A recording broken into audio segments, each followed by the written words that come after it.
नमस्कार, मैं वर्तिका सिंह और आप देख रहे हैं क्लाउड टाइम्स ब्रेकिंग न्यूज की खास खबर। अब खबरें विस्तार से।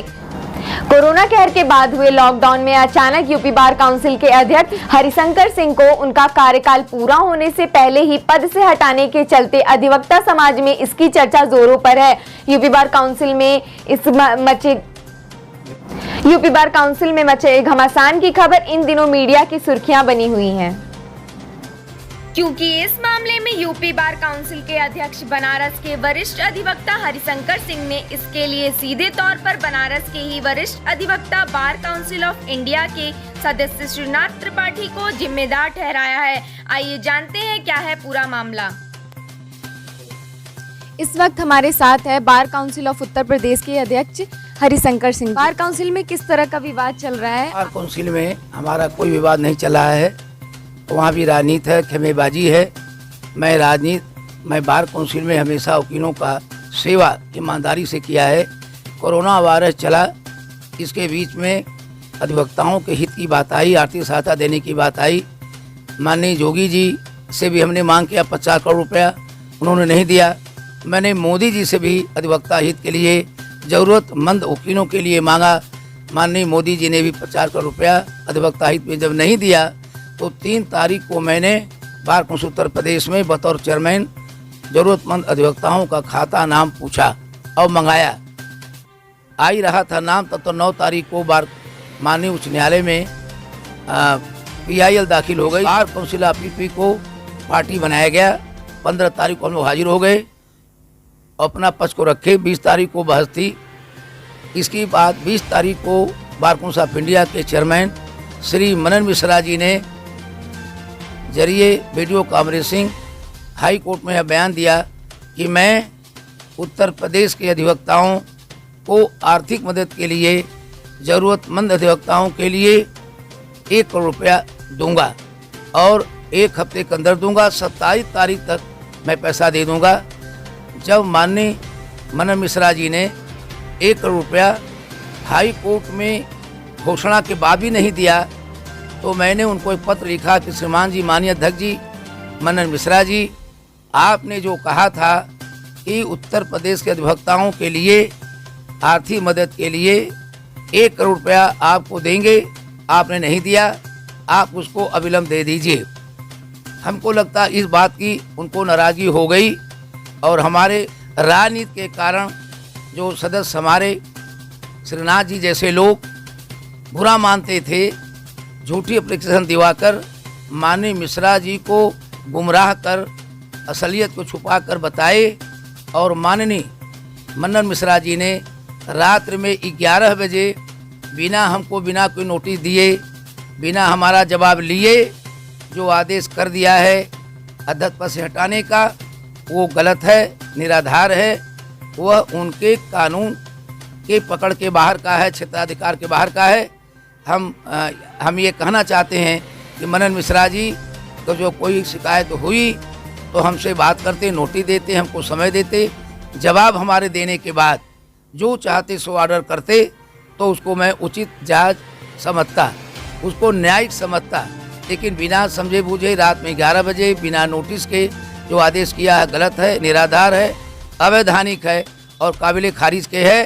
1 करोड़ रुपया मांगना हमारे लिए काल हो गया, जिसके कारण मैं शिकार हो गया और मैं इस अन्याय के खिलाफ माननीय मनन मिश्रा के आदेश के, श्रीनाथ त्रिपाठी के साजिश के, अन्याय के खिलाफ मैं सर्वोच्च न्यायालय जाऊंगा न्याय पाने के लिए। मुझे पूर्ण विश्वास है कि हमको न्याय मिलेगा, इसलिए कि हमने कोई गलत काम नहीं किया है, अधिवक्ता हित में किया है। 1 करोड़ रुपया मनन मिश्रा जी ने स्वेच्छा कहा था, अपने मन से कहा था देने के लिए, नहीं दिया, हमने मांगा। यही बुराई है, यही राजनीति है, यही कूटनीति है। एक नियमित खाता होते हुए अपने और एक क्लर्क के नाम से एक नया खाता सृजित करना किसी बार काउंसिल ऑफ उत्तर प्रदेश के सदस्य के गले नहीं उतरा। मैं सीधे कह रहा हूं कि जो खाता खुला वो अध्यक्ष और एक क्लर्क के नाम से खुला। मैटर सब जुडिस है, विशेष चर्चा इस पर नहीं की जा सकती। साल भर तक किसी आदमी को अपने को सावरेन नहीं समझना चाहिए, लेकिन काशी का होने के नाते मैं भी बचाता रहा। आप जान लें कि इसी 8 जून को उनका कार्यकाल समाप्त हो रहा है। लॉकडाउन के दौरान जब शुरुआती लॉकडाउन था, जब सब स्ट्रिक्ट व्यवस्थाएं थी, तब हम लोग आपदा के लिए वकीलों के उपयोग के लिए बैठते रहे हैं।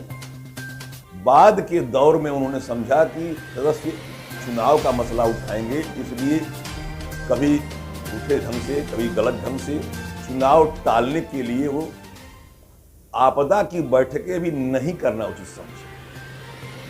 आपदा राहत की बैठक इसलिए नहीं हुई कि उनको भय हो गया कि चुनाव भी कराने का मुद्दा उठ जाए। जब सबसे कठिन दौर में हम आपदा के लिए बैठ सकते हैं, जब हिंदुस्तान में कोई निकल नहीं रहा था, हम लोग प्रशासन से अनुमति लेकर के जान खतरे में डाल के पहुंचते थे इलाहाबाद, तो बाद के दौर में आपदा राहत की बैठकें क्यों बंद हो गई?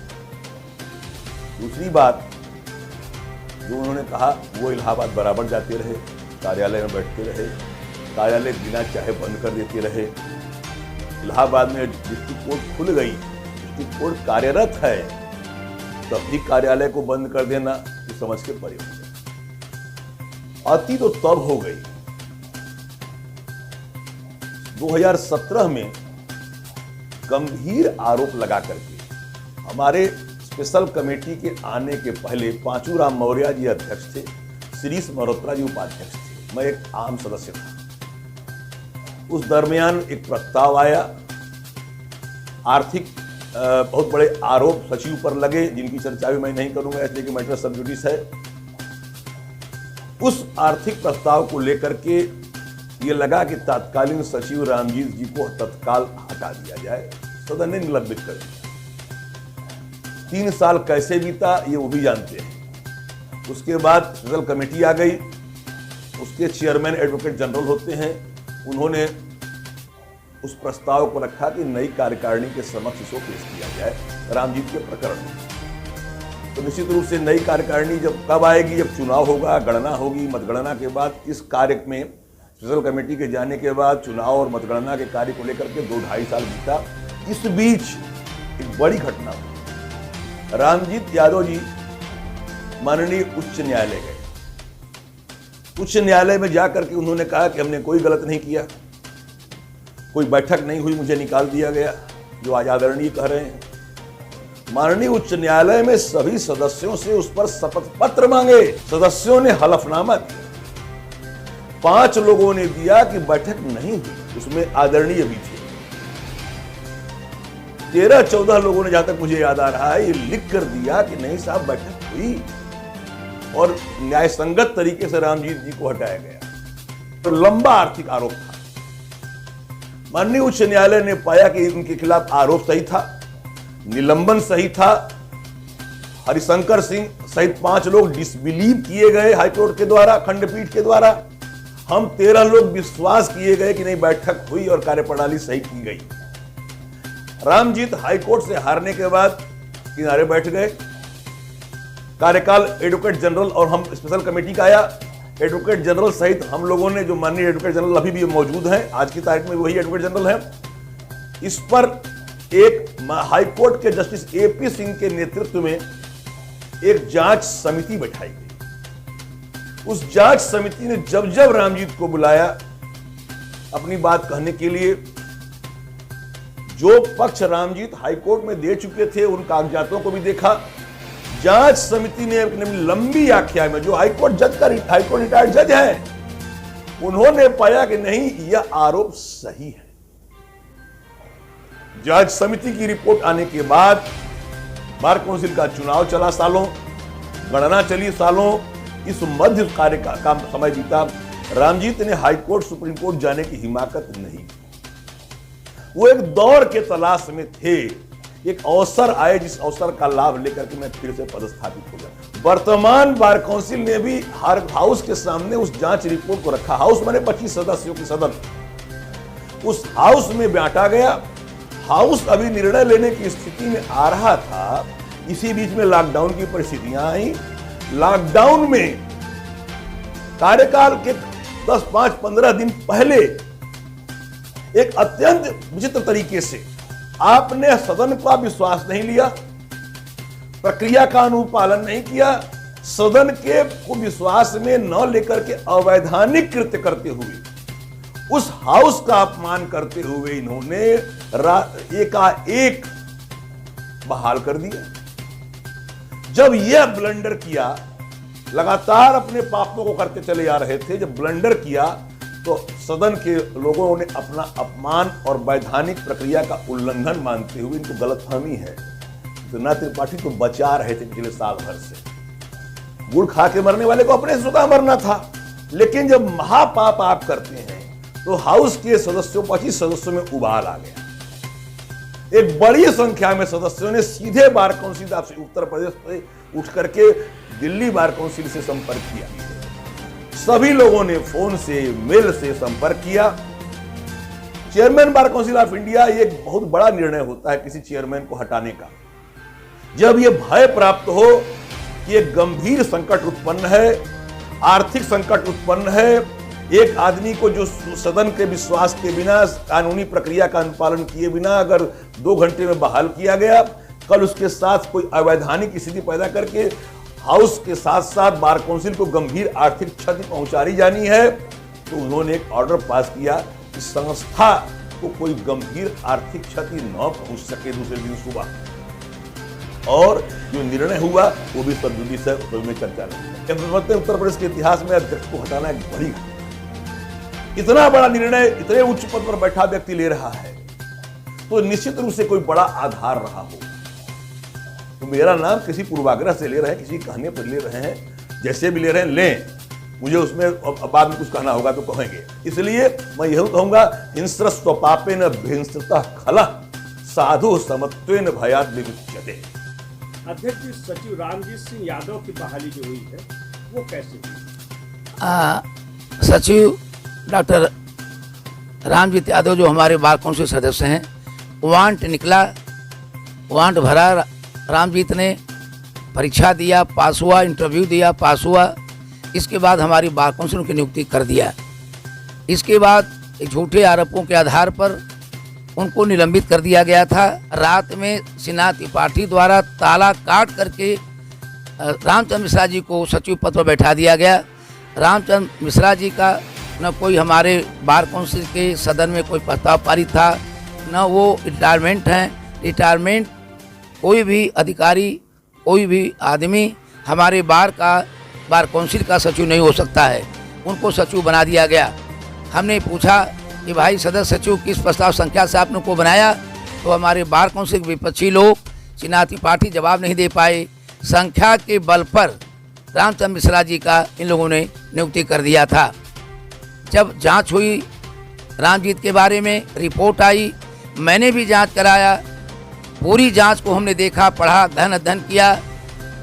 जब हमने ये पाया, उन्होंने कहा कि साहब या तो हमारे मुकदमे का डिस्पोजल कर दीजिए, आप चेयरमैन हैं। सदन के अंदर आपको पावर दे दिया गया है कि रामजीत के मामले का फैसला, निर्णय, निस्तारण चेयरमैन साहब करेंगे। तो हमने सदस्यों को नोटिस देकर समय दिया 15 दिन का। उसके बाद रामजीत के इंक्वायरी का, जांच का, रिकॉर्ड का रिपोर्ट देखा, अध्ययन किया। उनके खिलाफ कोई दोष नहीं पाया गया, कोई आरोप सिद्ध नहीं हो पाया। इसलिए 3 साल बाद डॉक्टर रामजीत सिंह यादव को हमने बहाली किया। नियम यह है कि सस्पेंशन के 6 महीने बाद कोई विभाग या तो उनको बहाल करे या तो उनको बाहर निकाले या रखे। 3 साल तक लटका के रखना असंवैधानिक है, गैर कानूनी है। इसलिए हमने 3 साल के बाद मौका पाकर, कागजात देखने के बाद, इंक्वायरी करने के बाद डॉक्टर रामजीत यादव की बहाली कर दिया, जो लीगल है। यह भी बात हमारे विपक्षी सदस्यों को अच्छा नहीं लगा और यह भी बात माननीय मनन मिश्रा को गलत आधारों पर बता करके उक्त गलत ऑर्डर कराया गया, जो अवैधानिक है। अध्यक्ष जी, आपके और श्रीनाथ त्रिपाठी के बीच में जो विवाद है, इससे अधिवक्ताओं का कितना विवाद है? हमारा विवाद श्रीनाथ त्रिपाठी कुछ नहीं है। वो फेसबुक चलाते हैं, व्हाट्सएप चलाते हैं, ज़मीन से मतलब नहीं है। वो गाली वकीलों को देते हैं। उन्होंने यहाँ तक कह दिया कि बार काउंसिल के ज़मीन को बेच दिया जाए, भवन को बेच करके वकीलों को आर्थिक सहायता दिया जाए। ये गलत है। हमको लगता है कि लॉकडाउन में माननीय श्रीराम जी का दिमाग, मनस्थिति खराब हो गई है। इसको क्या बोल रहे हैं, क्या डोल रहे हैं, क्या कर रहे हैं, उनको बात समझ नहीं आ रही है। उनको तो डॉक्टर से दवा लेना चाहिए। हमारा उनका कोई विवाद नहीं है। पूरे जनता अधिवक्ता समाज 4 लाख हमारे उत्तर प्रदेश का है। नहीं कह सकता कि हरिशंकर सिंह ने कोई अधिवक्ता के विरोध में कार्य किया। अगर सेना पार्टी गलत कार्य किया तो हमने विरोध किया। जैसे कि हमारे 22/2 में महासम्मेलन में इलाहाबाद में ये पास किया गया कि अधिवक्ता COP मानेंगे, अधिवक्ता बार काउंसिल का कार्ड मांगेंगे। लेकिन सेना पार्टी ने बनारस में ये फैला दिया झूठी बात कि एडवोकेट का पंजीकरण ऑन रोल बनेगा, एडवोकेट ऑन रोल बनेगा जो जिला जज बना रहे हैं। जिला जज हमारे कुछ नहीं है, जिला जज हमसे कोई मतलब नहीं है। बार काउंसिल उत्तर प्रदेश की मातृ संस्था है जो आदेश पारित करता है, जो अधिवक्ता उसको मानता है। और जो अधिवक्ता नहीं है, जो भू माफियागिरी करता है, जो शिक्षा माफियागिरी करता है, जो कचहरी नहीं आता है, वो COP का मान्यता नहीं करता है, जिसको संरक्षण मान्य सेना त्रिपाठी जी सदस्य बार काउंसिल हो गए। आपने कहा कि सदस्य बार काउंसिल कैसे हो गए, तो वह धोखा देकर हम लोग को हो गए। हम लोग से वोट ले लिया, अपना वोट नहीं दिया।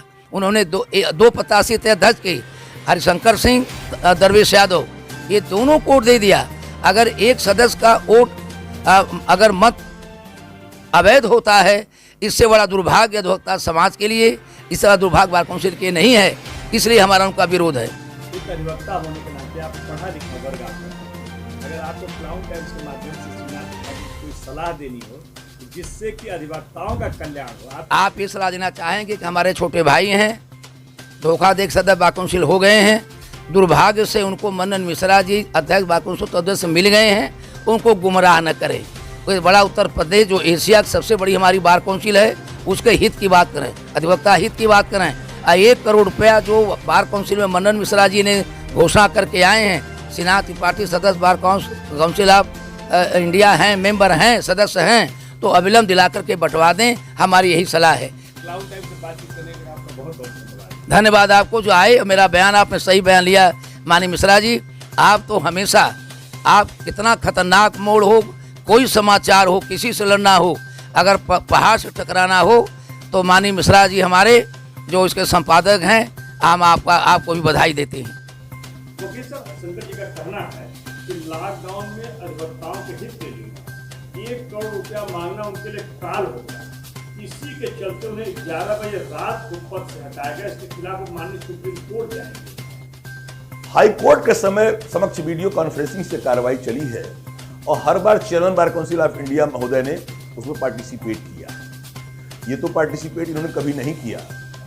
चीफ जस्टिस के समक्ष कार्रवाई चल रही थी आप इलाहाबाद के समक्ष। तो जहां तक मुझे जानकारी है, बार काउंसिल ऑफ इंडिया के चेयरमैन ने कहा कि उत्तर प्रदेश के सहयोग राशि में मैं भी 1 करोड़ रुपया सहयोग करूंगा। बार काउंसिल ऑफ इंडिया ने हिंदुस्तान के लिए कानून निर्धारित किया कि स्टेट बार काउंसिल अपने 20% धनराशि से एक खाता खोले, उस खाते में हम 1 करोड़ का योगदान करेंगे। जब बार काउंसिल ऑफ इंडिया से 1 करोड़ की आप उम्मीद कर रहे हैं, तो चेयरमैन अथवा वाइस चेयरमैन, जो सेक्रेटरी स्टेट का होगा वो, और रूल 40 का चेयरमैन मानी मैं Shrinath Tripathi, member bar council of India, इतने लोगों के नाम से ये खाता खुलना चाहिए। जब जो खाता खोला गया उसमें मेरा नाम नहीं डाला, वो खाता अपने नाम से खोला इन्होंने और सेक्रेटरी के नाम से खोला। एक तो तकनीकी त्रुटि यहां कर दिया उन्होंने। दूसरी कमी, बार काउंसिल ऑफ यूपी अपना खाता खोले और 20% धनराशि उसमें ट्रांसफर करे।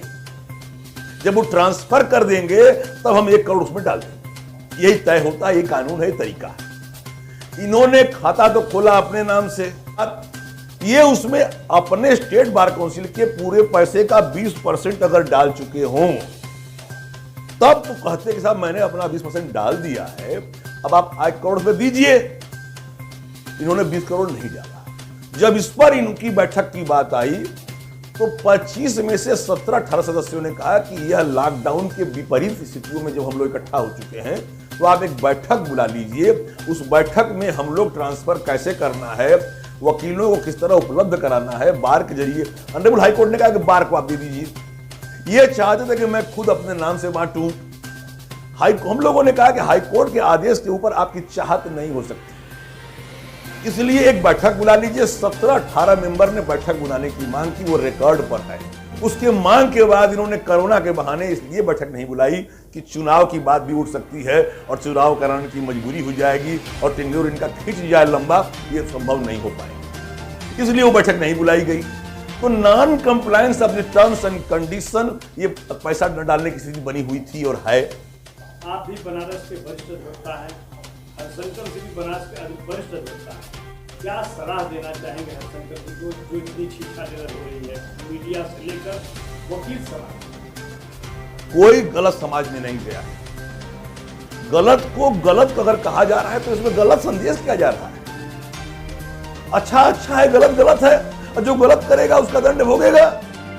तो गलत को तो दंड दिया ही जाना चाहिए, ताकि आगे आने वाली पीढ़ी वो गलती ना करे, वो दोहरावे ना, कोई अपने को सावरन न समझे, कोई कानून से ऊपर अपने को न समझे, कोई प्रक्रिया के बगैर कोई कार्य न करे और किसी भी तरह से अधिवक्ता समाज को बेवकूफ बनाने का प्रयास न करे।